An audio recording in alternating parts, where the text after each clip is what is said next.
आकर चला गया। अरे मैं तो कहता हूं उस आदमी को रोज आना चाहिए। अब तुम ही देखो, तुम्हारे हिसाब से वो मुझे यहाँ मारने आया था, लेकिन हम दोनों को यहाँ अकेले कमरे में बंद करके वो यहाँ से चला गया। अरे मैं तो कहता हूँ वो जो कोई भी है बहुत ही अच्छा आदमी। अरे इसी बहाने हम दोनों एक कमरे में हमेशा बंद तो रहेंगे ना, हम तुम। रोहन जी आपको मजाक सूझ रहा है? यहाँ हमारी जान जा रही है, जान। अच्छा तो ठीक है, तुम्हें कुछ और सूझ रहा है तो तुम ही बताओ, तुम इस वक्त यहाँ मेरे कमरे में क्या करने आई थी, बोलो। बिट्टो तुम अभी तक नहीं समझी? अरे रिया का कोई मजाक होगा ये, उसने तुम्हें मेरे कमरे में आते देखा होगा और बाहर से कमरा बंद कर दिया होगा। तुम ही देखो, उस बेचारी रिया ने इतना रोमांटिक माहौल बनाया और तुम हो कि बस डरे ही जा रही हो, डरे ही जा रही हो, है? आप कुछ समझ नहीं रहे हैं। ठीक है, कोई बात नहीं, भले आप ना माने, लेकिन हम जानते हैं कि वो कौन है, हम जानते हैं। अच्छा जी, ठीक है, फिर तुम ही बताओ कि वो कौन है जो यहाँ आया था और मेरी जान लेना चाहता है, बोलो। क्या हुआ? और ये दरवाजा तो इस तरह से खटखटा रही थी, दरवाजा बाहर से। चाची जी, वो यहाँ आया था।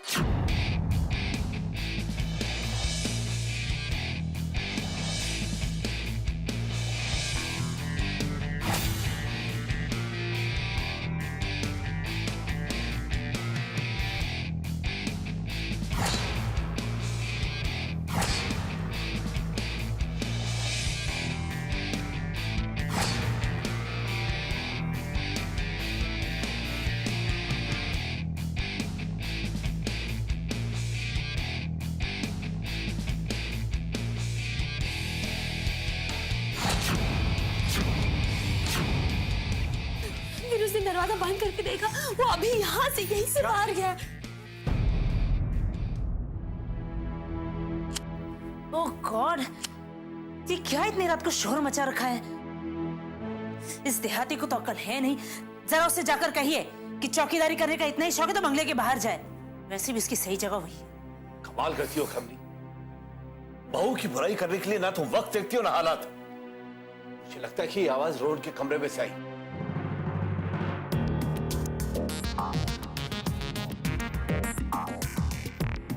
तुमने मुझे पहले क्यों नहीं बताया कि उसने तुम पर चाकू से वार भी किया था? कैसे बताते? आप हर चीज मजाक में ले लेते हो और हमें अपने से ज्यादा आपकी फिक्र है। मैंने कहा था तुम उसे जानती हो। हाँ, हम जानते हैं। पहले तो उस पर शक था, अब तो यकीन हो गया है। कौन है वो बिट्टो? वो अजय है।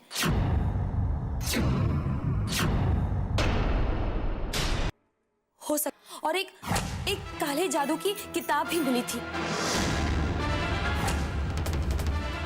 इतना सब कुछ हो गया और तुमने मुझे बताया नहीं, क्यों? तो पुत्र बताना चाहती थी, लेकिन उससे पहले ये कुछ सबूत इकट्ठा करना चाहती थी, क्योंकि उस वक्त अगर तुम्हें बताते तो तू तो मानता ही नहीं ना। हमें सबको बता देना चाहिए था। लेकिन इतना सब कुछ जानते हुए भी आप लोग अभी तक चुप क्यों रहे? मैंने ही रोका था बिट्टो पुत्र को सबको बताने के लिए, क्योंकि मैं नहीं चाहती थी भाई साहब को सब पता चले। जिस इंसान पे भाई साहब इतना भरोसा करते थे, उसका सच जानने के बाद भाई साहब कमी है। ऐसा करो कि तुम दोनों सबको हॉल में इकट्ठा करो। मैं अजय के पास जाती हूँ और उसे हॉल में लेके आती हूँ। और सुनो, उसे तब तक ये पता नहीं चलना चाहिए जब तक उसका सामना सबसे नहीं हो जाए कि हम उसे हॉल में क्यों लेके आए हैं। ठीक है?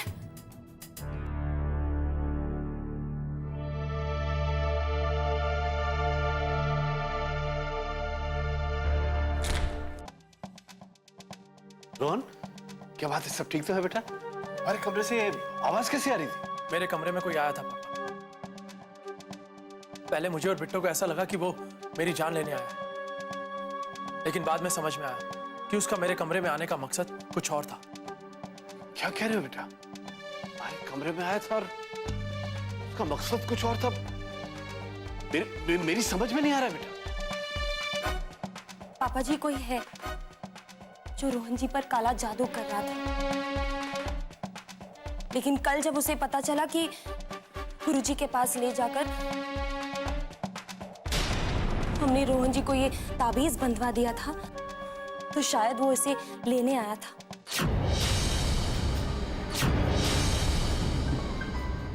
ताकि वो अपने मकसद में कामयाब हो सके। लेकिन जब हम वहां पहुंच गए तो वो ताबीज वही गिर गया। पापा जी, ये वही है जो रोहन जी की जान लेना चाहता है।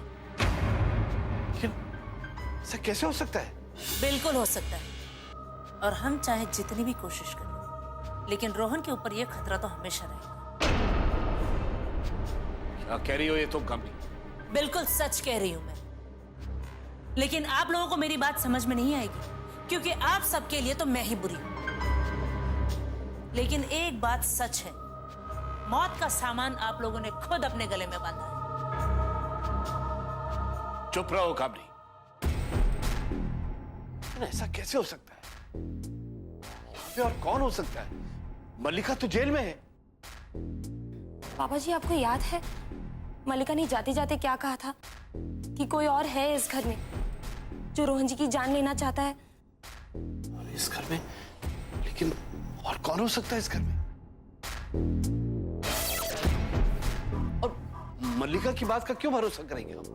हमें उसकी बातों पर इसलिए भरोसा है पापा जी, क्योंकि हम जानते हैं कि कोई और है इस घर में जो मल्लिका की मदद कर रहा था उसे हमसे बचाने में। पापा जी, आप नहीं जानते हैं, पिछले कुछ दिनों में रोहन जी के साथ कुछ अजीब अजीब घटनाएं हो रही है, और हमें यकीन है कि ये काला जादू ही है। हाँ पापा जी,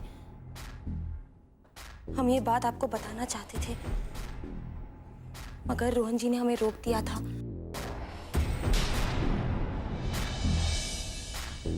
पापा जी वो नहीं चाहते थे कि ये बात सुनकर आप सब परेशान हो जाए।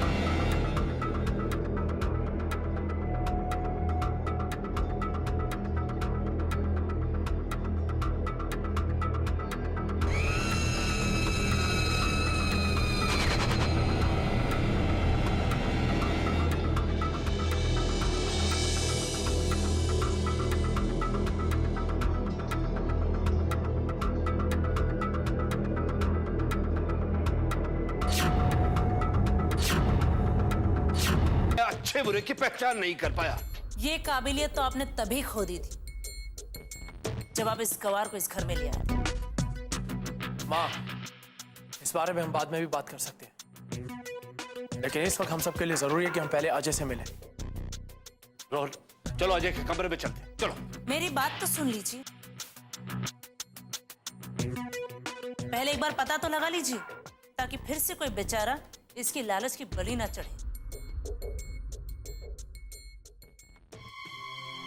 हमें पूरा यकीन है कि वो अजय ही है, क्योंकि जो आदमी कमरे में आया था रोहन जी को मारने के लिए, उसने हम पर भी वार करने की कोशिश की, और इसी कोशिश में उसका चाकू खुद उसके हाथ पर लग गया। अब अगर वही निशान अजय के हाथ पर भी है, तो यह साबित हो जाएगा कि जो आदमी कमरे में आया था वो अजय ही है। रोहन, अजय के कमरे में चलो। पापा चाची गई हैं अजय को बुलाने के लिए। चाची जी, आप ये अजय कहाँ है? पता नहीं, वो अपने रूम में भी नहीं है, बाकी की जगह भी मैंने देखा, कहीं भी नहीं है वो।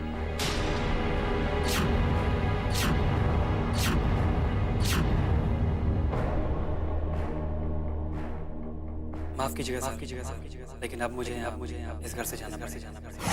यूँ समझ लीजिए कि मेरा काम खत्म। अच्छा, अब समझ में आया। अचानक काम छोड़ के भागने की फिराक में क्यों था? क्योंकि हमें उसकी असलियत पता चल गई थी, और सुबह ही हमने उसे कहा था कि वो यहाँ से चला जाए, लेकिन उसके बाद भी वो रोहन जी के कमरे में आया था। फंसने के डर से वो भाग गया। नहीं नहीं भाई साहब, वो कहीं नहीं गया है। उसका सामान उसके रूम में पड़ा है। तो फिर वो है कहाँ? तो मेरी एक बात समझ में नहीं आई कि ये इतने दिनों से घर में काला जादू वगैरह चलता रहा और हमें पता तक नहीं चला। और ऐसी कौन सी जगह से ये सब होता रहा? ऐसी तो एक ही जगह है हमारे घर में जहां हम में से कोई भी नहीं जाता है। पुराना स्टोर रूम जो हमेशा बंद रहता है, और मुझे लगता है कि वो उसी जगह का फायदा उठा रहा होगा।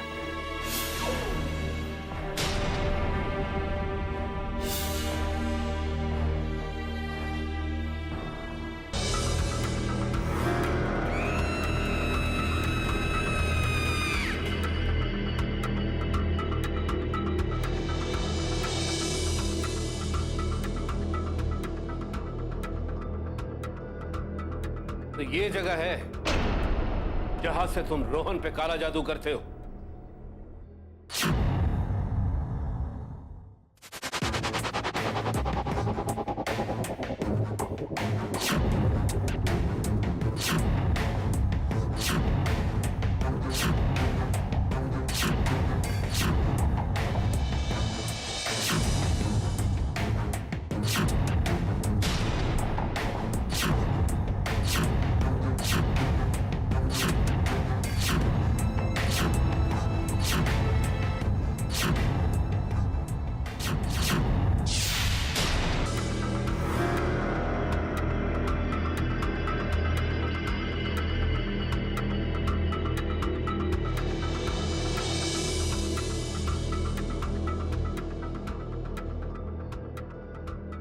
तो ये जगह है जहां से तुम रोहन पे काला जादू करते हो।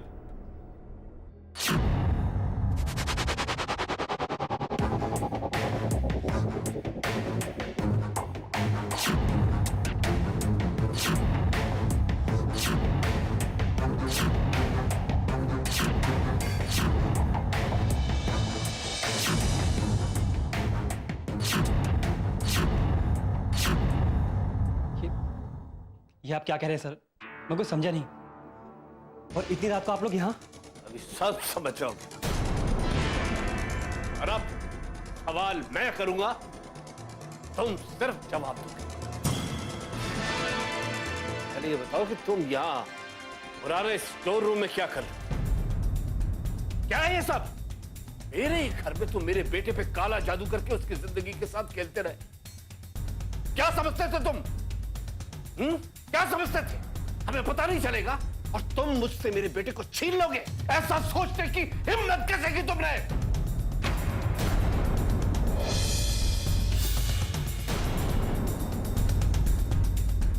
आप भी मुझे गलत समझ रहे सर।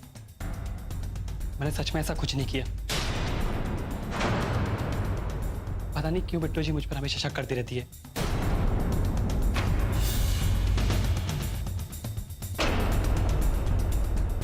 ये सभी उन्होंने आपको बताया होगा। आप खुद ही सोचिए सर, मैं क्यों किसी के ऊपर काला जादू करूंगा? और ये सब मुझे खुद को समझ में नहीं आ रहा है। इतना सब कुछ करने के बाद भी अपने भोलेपन का नाटक कर रहे हो तुम। लेकिन आज तुम्हारी कोई कुछ नहीं सुनेगा, क्योंकि तुम्हारा सच सबूत बनकर सामने पड़ा हुआ है। ये रखिए, ये सब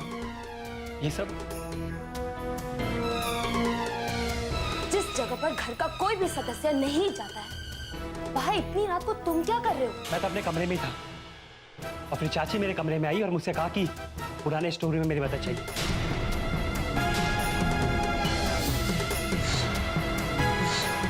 चाची आप बोलती क्यों नहीं? बोलिए, आप ही ने तो मुझे यहाँ भेजा था।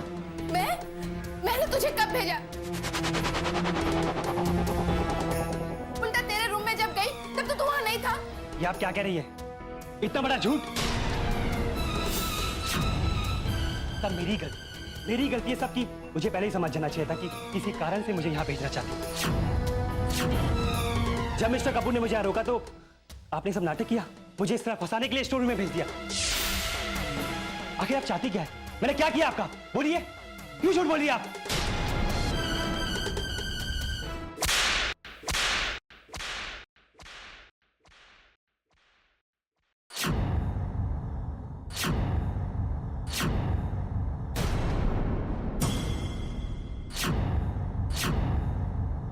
झूठ ये नहीं, झूठ तू बोल रहा है।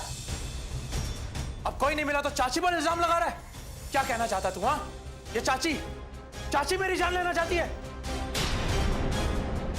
तू जानता है किसके बारे में बोल रहा है?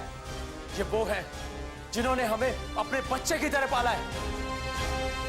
मेरी चाची बोलते हैं, लेकिन ये हमारी माँ है। और तू इतना घटिया इल्जाम लगा रहा है उन पर। रहने दीजिए रोहन जी,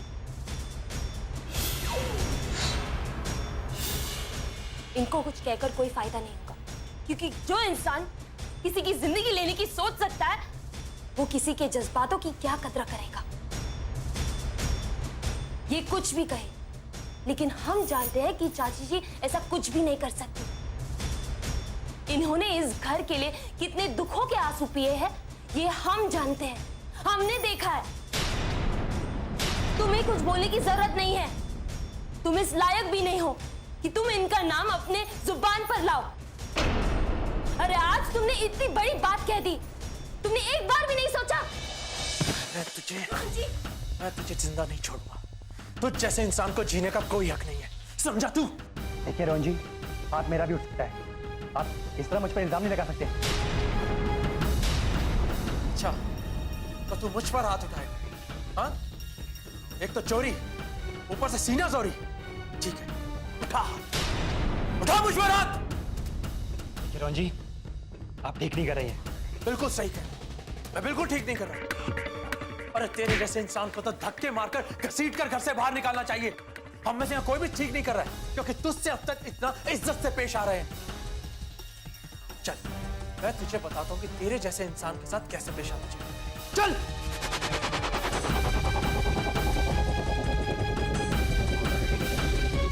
रोकिए ना उसे। इस तरह से बिना सबूत के हम किसी पर कैसे इल्जाम लगा सकते हैं? रोहन बेटा, नहीं पापा, आज मैं किसी की नहीं सुनूंगा।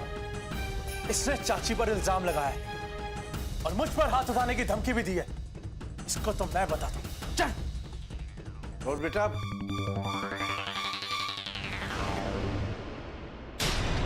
बस, जितना तूने बोलना था तू बोल चुका है। अब मैं तेरी एक भी नहीं सुनूंगा। अरे तुझे तो मैं जान से मार दूंगा। बस करो रोहन, बहुत हो गया। इस गवार ने ऐसा क्या जादू किया है तुम पर? इसने जो बोल दिया वो पत्थर की लकीर बन गई। अरे जिस पर इल्जाम लगाए उससे भी कोई कुछ पूछेगा कि नहीं? या फिर ये गवार डिसाइड करेगी इस घर में सबका भविष्य? बस करो मां, बहुत हो चुका। हमेशा आपको बिट्टो में कोई ना कोई कमी नजर आई है, इसलिए बेहतर होगा कि आज आप चुप ही रहे, क्योंकि मेरा दिमाग ठिकाने पर नहीं है। रोहन जी प्लीज, आप मुझे गलत समझ रहे हैं। मैं आप सबको कैसे समझाऊं कि मैंने कुछ नहीं किया? ये सब तो बिट्टो और चाची का प्लान था।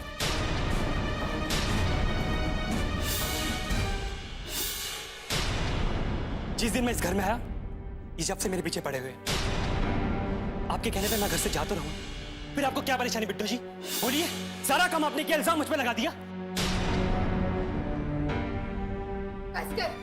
तूने जितना बोलना था मैंने भी चुपचाप सुन लिया, लेकिन एक शब्द अगर तूने और बहू के खिलाफ बोला ना तो मैंने तेरी जबान खींच लेनी है।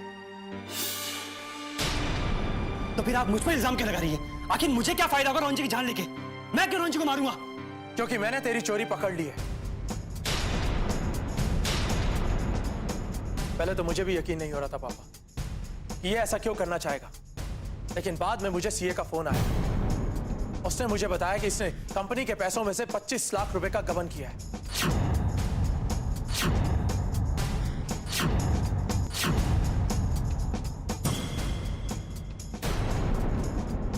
इसलिए बार बार हिसाब मांगने पर भी मुझे हिसाब नहीं दे रहा था।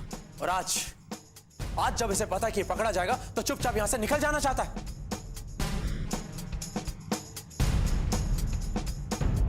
बोलो, अब बोलो। बोलो कि रोहन भी झूठ बोल रहा है। मुझे इस बात का जवाब चाहिए, अभी, इसी वक्त। देखो मेरी तरफ, मेरी आंखों में आंखें डाल के मुझे जवाब दो इस चोरी में भी विमी का हाथ है, इस चोरी में भी बिट्टू का हाथ है, बोलो।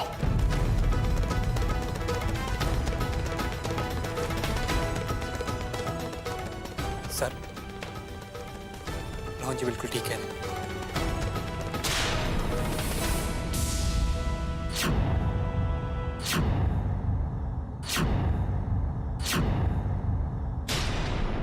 इतना बड़ा धोखा, कितना विश्वास किया था मैंने तुम पर। थोड़े से रुपयों के लिए तुमने मेरा विश्वास तोड़ डाला। ऐसी क्या मजबूरी थी तुम्हारी कि तुम इतना नीचे गिर गए? सर मुझे माफ कर दीजिए, मेरी माँ बहुत बीमार है। माँ के इलाज के लिए जल्द से जल्द पैसों की जरूरत थी, इसलिए मैंने सोचा कि कंपनी के अकाउंट से कुछ पैसे निकालकर माँ का इलाज करा दूंगा।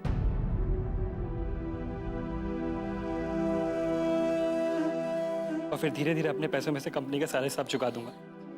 मैंने यकीन कीजिए सर, मैं बिल्कुल सच कह रहा हूं। मैंने पैसों के लिए चोरी जरूर की है, लेकिन रोहन जी के साथ जो भी हो रहा है उसमें मेरा कोई हाथ नहीं है। फिर से झूठ।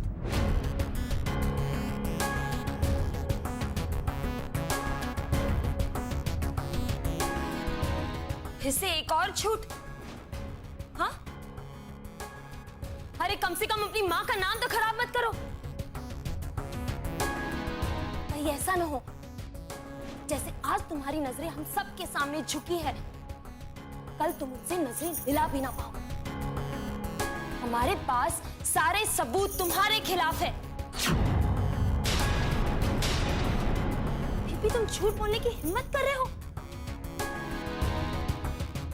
हमने खुद सुना था उस दिन अपने कानों से कि तुम फोन पर किसी को खत करने की बात कर रहे थे।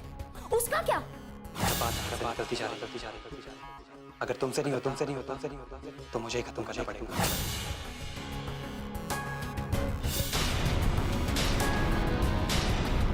जरूर सुना होगा, और वो मैंने किसी काम को खत्म करने के लिए किया होगा। मेरी माँ के इलाज को लेकर पहले ही मुझ पर इतना कर्जा है, इसलिए लेनदार मुझे फोन करते रहते हैं। और जिन सबूतों के बारे में आप बात कर रही है, वो काला कपड़ा, वो तो मुझे वहां डाइनिंग टेबल के पास मिला था। और वो किताब, वो मुझे खुद भी नहीं मालूम मेरे कमरे में कैसे गई। ठीक है, चलो एक पल के लिए हमने तुम्हारे इस झूठ को सच मान लिया, लेकिन आज तुम रोहन जी के कमरे में क्यों आए थे? बताओ।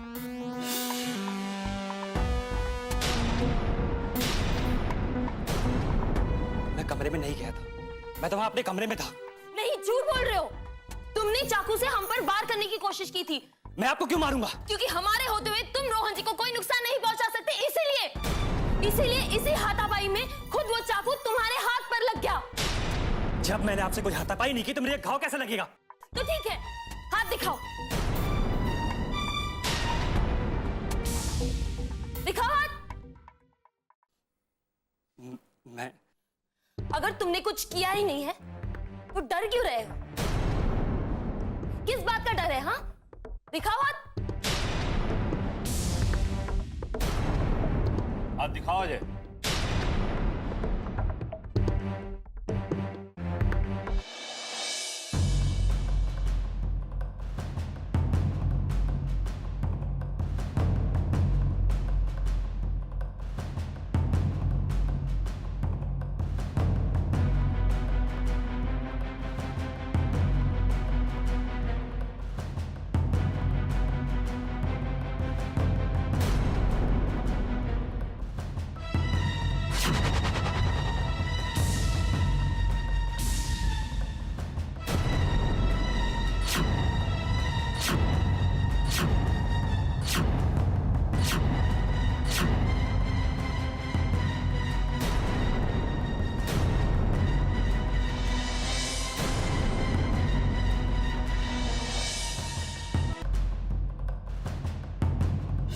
इसके हाथ पे तो कोई निशान नहीं है बहू। मैंने तो आपसे पहले ही कहा था सर, ये बिल्कुल झूठ बोल रही है।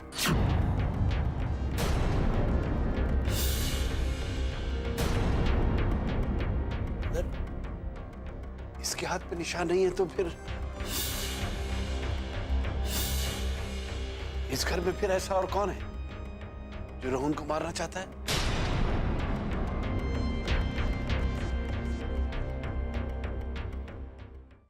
एक मिनट।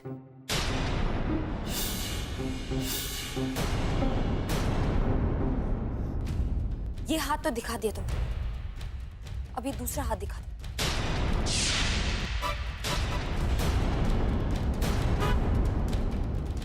ये आप क्या मजाक कर रही है? मैं आपसे पहले भी कह चुका हूं कि वो आदमी मैं नहीं हूं। सर ये सब झूठ बोल रही है। बहू वो पापा जी, हमारी बात सुन लीजिए, हमें तसल्ली हो जाएगी बस। तुम्हारी तसल्ली के लिए किसी को फांसी पर नहीं चढ़ा सकते हम लोग।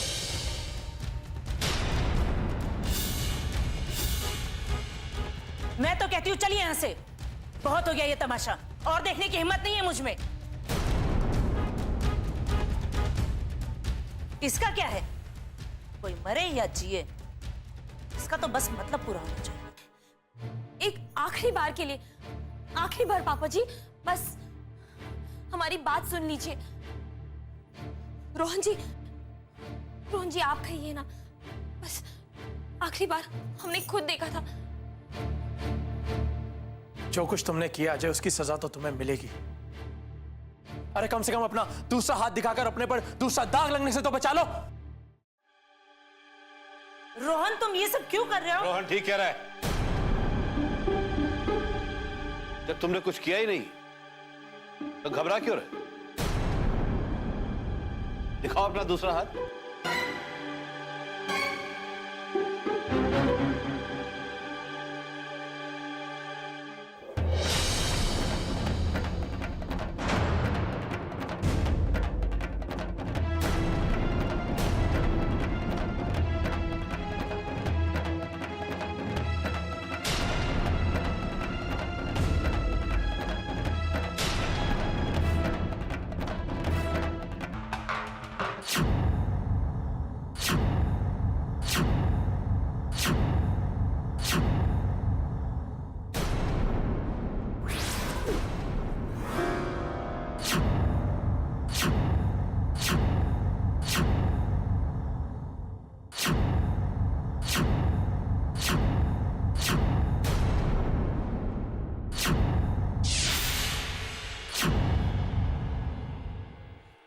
ये पट्टी हटाई।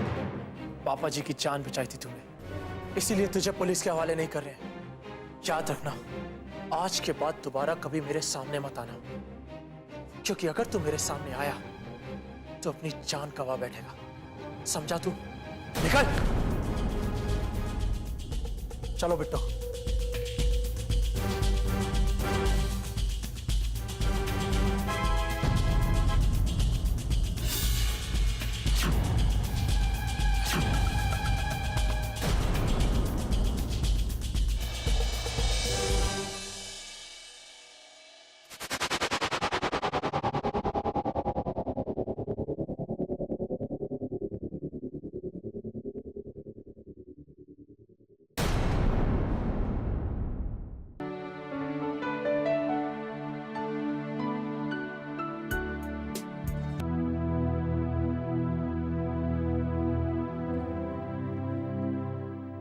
आप लोग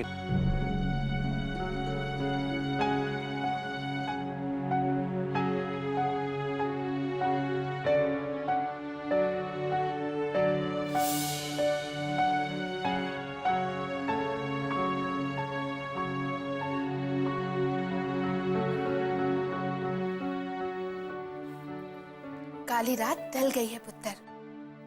बस कल गुरुजी के पास जाएंगे और दूसरी ताबीज लेकर आएंगे। चिंता मत कर, जा जाके सो जा।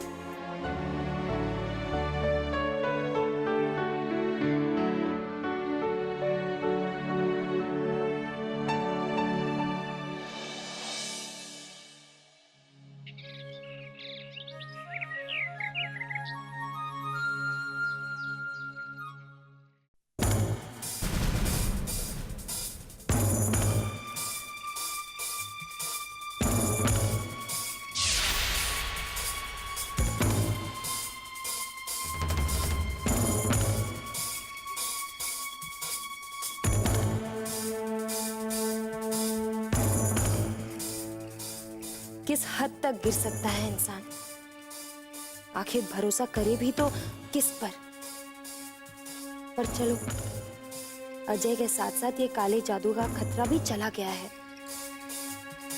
अब हमें रोहन जी के लिए डरने की कोई जरूरत नहीं है।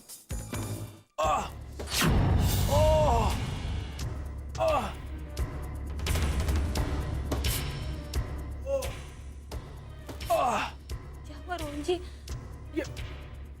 ये काले जादू वाला नींबू तुमने अपने हाथ में लिया तो ऐसा लग रहा है जैसे मेरी जान ही निकल गई। नहीं, हमें यकीन नहीं हो रहा है। हम एक काम करते हैं, इसे और दबा देते हैं। दर्द हो रहा है? उफ, अभी? बहुत ज्यादा। अभी? कमाल करती हो यार, तुम्हें तो मेरी जरा से भी परवाह नहीं है, हैं? हाँ, फिक्र है, इसलिए तो हम आपको अच्छी तरह से समझने लगे। अच्छा जी, क्या बात है। और फिर तो आप ये भी समझ गए होंगे कि इस वक्त हमारे दिल में क्या चल रहा है। हाँ, अब तो और अच्छी तरह से समझ रहे हैं कि आपके दिल में क्या है। क्या बात है। तो कुछ नहीं चाची जी, बस ऐसे ही।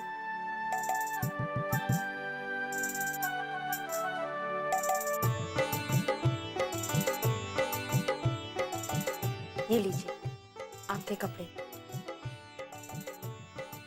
अब तो आप हमसे शादी करेंगे ना? तो यार मैं अभी शादी कर लेता हूँ। ओए बेशर्मो, जरा हम पे भी ध्यान दे दो। कुछ नहीं, नजरें चुराने की कोई जरूरत नहीं है। जवानी में सभी करते हैं ऐसा। हैं? क्या बात कर रही हो चाची? आप भी यही करती थी? चुप कर बेशर्म। चल, बाँ ऊपर कर। अरे किस लिए? बिट्टू पुत्र बहुत परेशान हो गई थी। आज सुबह सुबह मैं खुद गुरुजी के पास गई और उन्होंने ये ताबीज तेरे बाह में बांधने के लिए कहा। और पता है, ये भी बताया उन्होंने कि 1000 किलोमीटर दूर से भी ना कोई भी बुरी ताकत तेरा कुछ नहीं बिगाड़ सकती।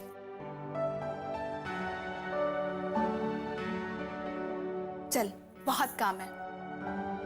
अरे चाची, कामरी, कल मैंने एक बड़ा कमाल का सपना देखा। आई गॉड, मैं बताता हूँ।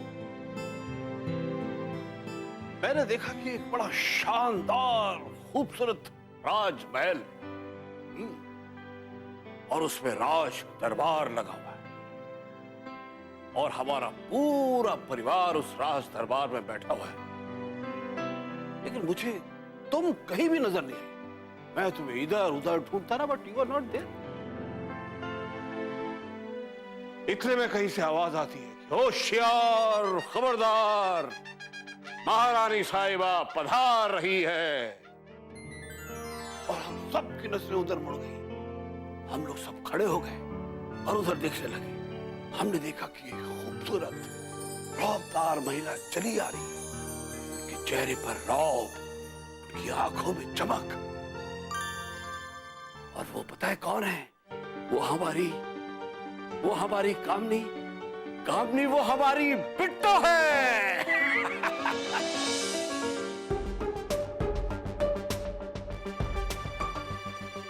एकदम फालतू और बकवास सपना था। और पहले आपने क्या कहा कि वहां पर हमारे परिवार के सभी लोग हैं, सिर्फ मैं नहीं। तो ये महारानी बिट्टो कैसे हो सकती है? हाँ, हमारा परिवार। लेकिन तुम बिट्टो को हमारे परिवार में मानती कहो?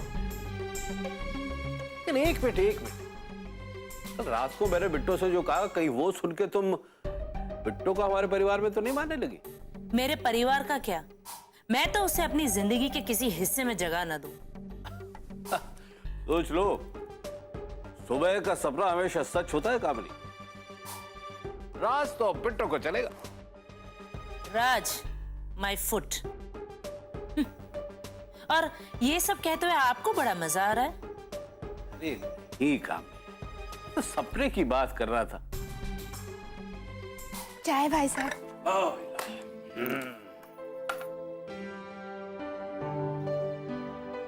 क्या बात है परचाई जी, मतलब भाभी जी, आप सुबह सुबह मुंह फुलाए बैठी हैं। भाई साहब ने कुछ कह दिया क्या? तुम्हारे भाई साहब कहाँ कुछ कहते हैं, उन्हें तो सपना देखने से फुर्सत मिले तो ना। सपना? अरे कल रात तो मैंने भी एक सपना देखा, बड़ा चंगा सा था। आपको पता है मैंने क्या देखा? मैं देख रही थी एक शानदार सा खूबसूरत सा राजमहल है, उसमें एक दरबार भी लगा हुआ है। और पता है परछाई जी, हम ना सभी हैं परिवार के, लेकिन इधर उधर ढूंढ रहे, सिर्फ आप नहीं थी। और तभी मैं आपको इधर उधर सब जगह ढूंढ रही थी, तभी जोर से आवाज आई, सावधान, होशियार, महारानी साहिबा पधार रही हैं। और उसके बाद तुमने देखा कि सामने से खूबसूरत रौबदार औरत चली आ रही है। हाँ जी परछाई जी। अच्छा, और वो औरत और कोई नहीं, बिट्टो है। हेलो, ये तो बिल्कुल कमाल हो गया। आपको कैसे पता?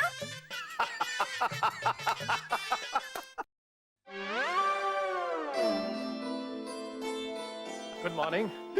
क्या बात है पापा जी, सुबह सुबह किस जोक पर इतनी हंसी आ रही है? बेटा तेरी माँ है ना, और ये तेरी चाची, ओ बड़ी मजाकिया है, कभी कभी कमाल का जोक मारती। लेकिन ये तो सुबह सुबह कहाँ जा रहा तैयार होके? वो क्या है पापा, अजय के जाने के बाद ऑफिस के काम पर ध्यान देना बहुत जरूरी हो गया। पता नहीं कौन कौन से घपले करके क्या होगा, बस वही देखने के लिए जा रहा हूँ। लेकिन अभी तेरी शादी होने वाली है, उसके भी बहुत सारे काम पड़े, तू उसे निपटा, मैं ऑफिस के काम के लिए किसी और को बोल देता हूँ। नहीं पापा, अपना काम खुद ही देखना चाहिए, नहीं तो बार बार इस तरह लोग हमारा फायदा उठाते रहेंगे। और जहां तक शादी की तैयारियों की बात है, बिट्टो कर लेगी, एंड आई एम श्योर वो सब संभाल लेगी। आई नो बेटा, अरे जैसे बिट्टो जैसे समझदार पत्नी मिले, बस समझ लो उसका तो जीवन सुधर गया।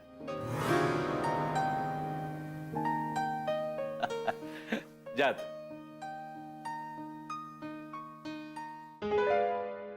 देख लो, ये बहू की अच्छाइयों का ही नतीजा है। कल तक जो रोहन बहू को ही गलत समझ रहा था, आज उस पर कितना भरोसा कर रहा है। बस भगवान से यही प्रार्थना है कि दोनों की जोड़ी को सलामत रखे, किसी की बुरी नजर ना लगे। नजर तो उसने लगाई है इस घर पर, हमारी जिंदगी पर। जब से आई है 2 दिन चैन से नहीं बैठी है इस घर में, कभी चोरी, कभी खून खराबा, पता नहीं क्या क्या हुआ है यहाँ पर। सब कुछ बदल गया इस घर में। आपका तो पता नहीं, लेकिन मैं नहीं बदलने वाली। और जब तक वो बिट्टो इस घर में है, कुछ भी ठीक नहीं हो सकता। और अगर आपको लगता है कि इस घर से मुसीबत चली गई है, तो आपकी सोच बहुत गलत है। देख लेना, बहुत जल्दी एक नई मुसीबत हमारे घर के दरवाजे पर दस्तक देगी।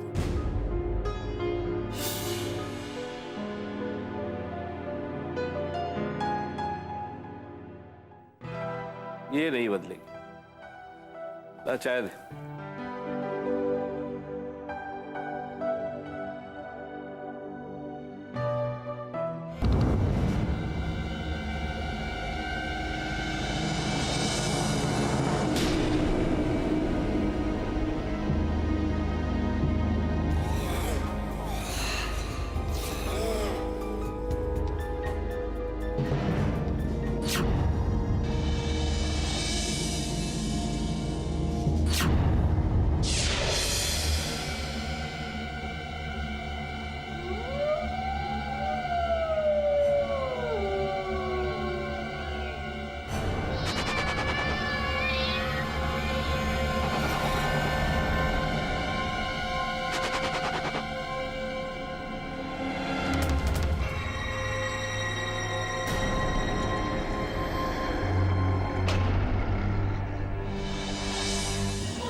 जो काम मैंने तुझे सौंपा था वो तुमने किया, बहुत अच्छा किया।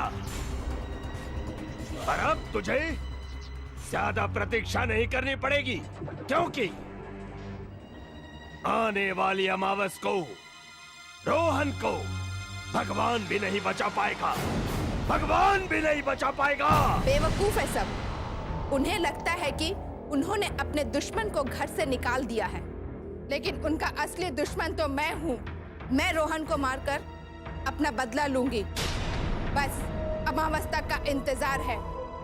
मैं लूंगी अमावस की रात रोहन की जान और तेरी मौत का बदला, और मिलेगी तेरी आत्मा को शांति।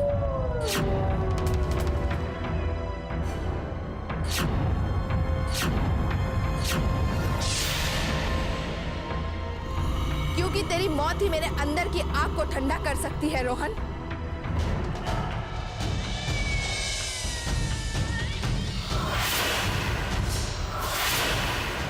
इस बार चढ़ेगी रोहन की बलि।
मैंने सोचा था मल्लिका